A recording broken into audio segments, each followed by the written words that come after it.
bandstand found itself? The American Bandstand was held, this is stop 18. This is our Vietnam Veterans Memorial here. The American Bandstand was out at 46th and Market.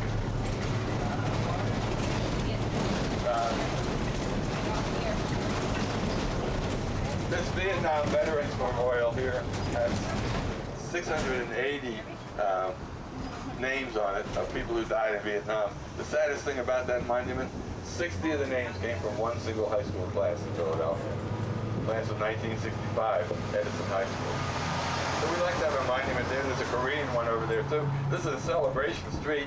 Across the river is the Battleship, Camden, New Jersey. This is stop 19 if you want to go to the waterfront and go to the Seaport Museum or take the ferry across the river to Camden. No one coming out.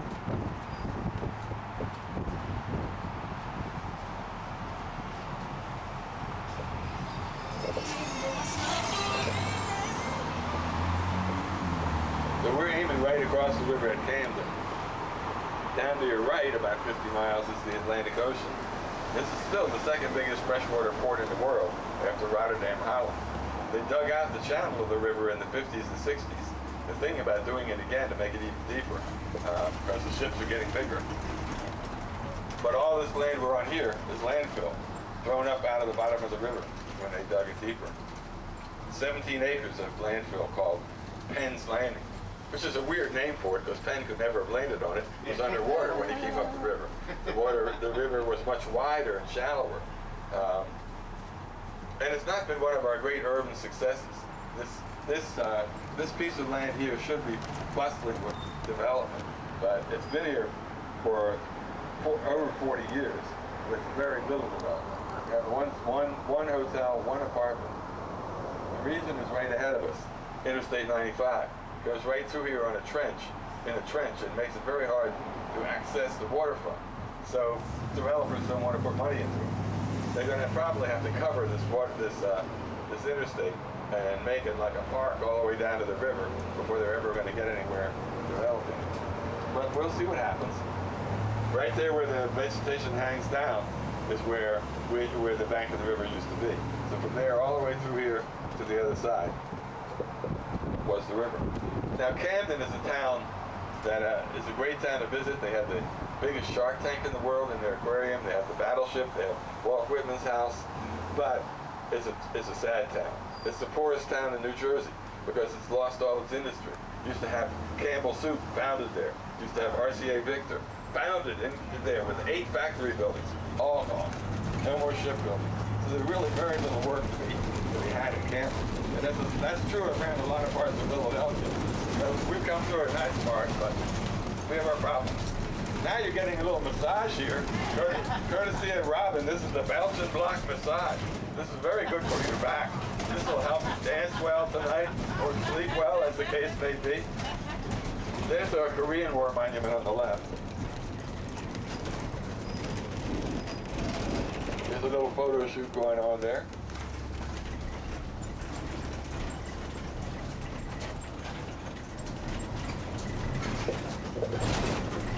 This street we're on here is the only curving street we'll go on the whole tour, because there used to be a creek, Dock Creek, that came from the city down through this section to the Delaware. Boats could come up here, but it got so polluted by the end of the 18th century that they filled it in with rocks and put on these Belgian blocks to surface it.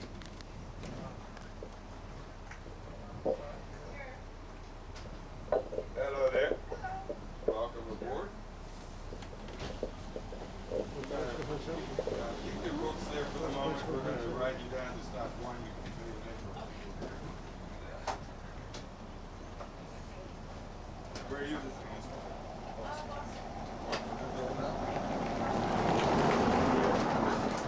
I'm glad. How long have you been here?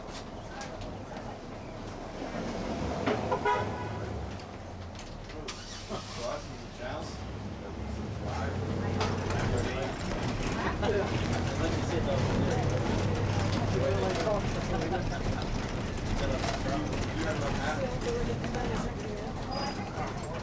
Well, have another one. Alright. You'll see, if you look at that, you're getting that stuff. They had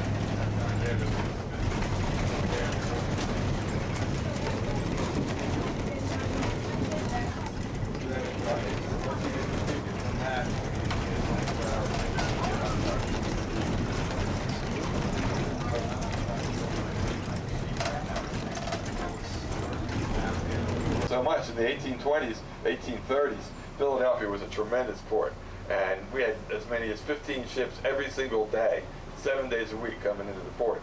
A lot of them were with ballast like that. This building was built in response to this tremendous shipping. That's the Merchants Exchange.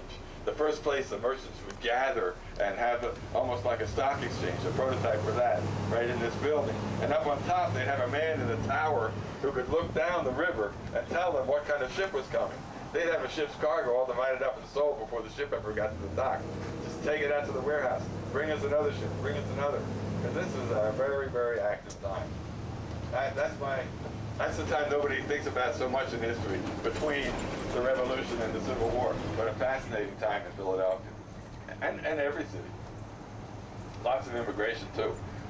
Right on the end there is the last building I'm going to mention. That's where in 1793, that's where John Todd died. He was a lawyer. He and Dolly Todd, his wife, lived there. And John made the mistake of coming to check some papers during the height of the yellow fever epidemic while his family was safely out of the city, and he died. Dolly was left a 21-year-old widow. Less than a year later, she married James Madison and became the famous Dolly Madison. And she was really something. I mean, Dolly Madison has this reputation as the fluffy hostess, you know, with the mostest, and serving ice cream and things like that. She did all that, but she was very, very smart and very social. And what got me interested in her is James Madison. I found out that he was only 5 feet 2 inches tall, and he was very sickly, and he was away from his duties quite often.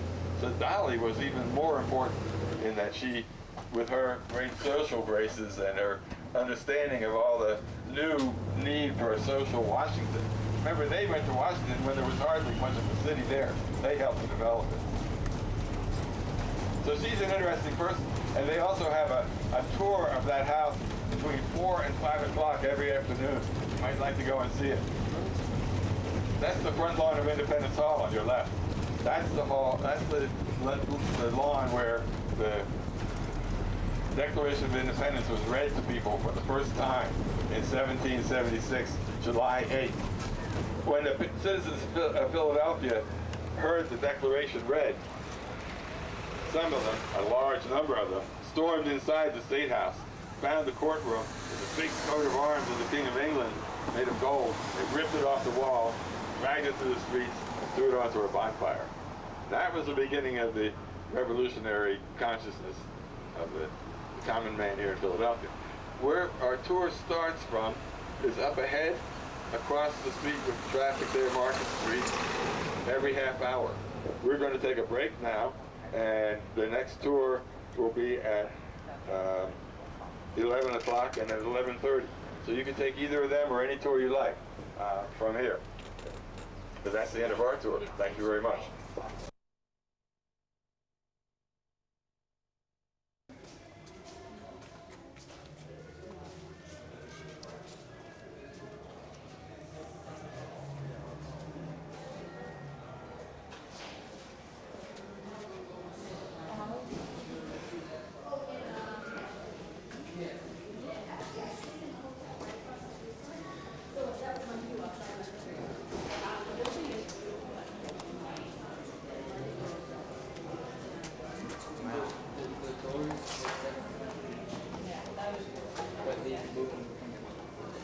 That's the question.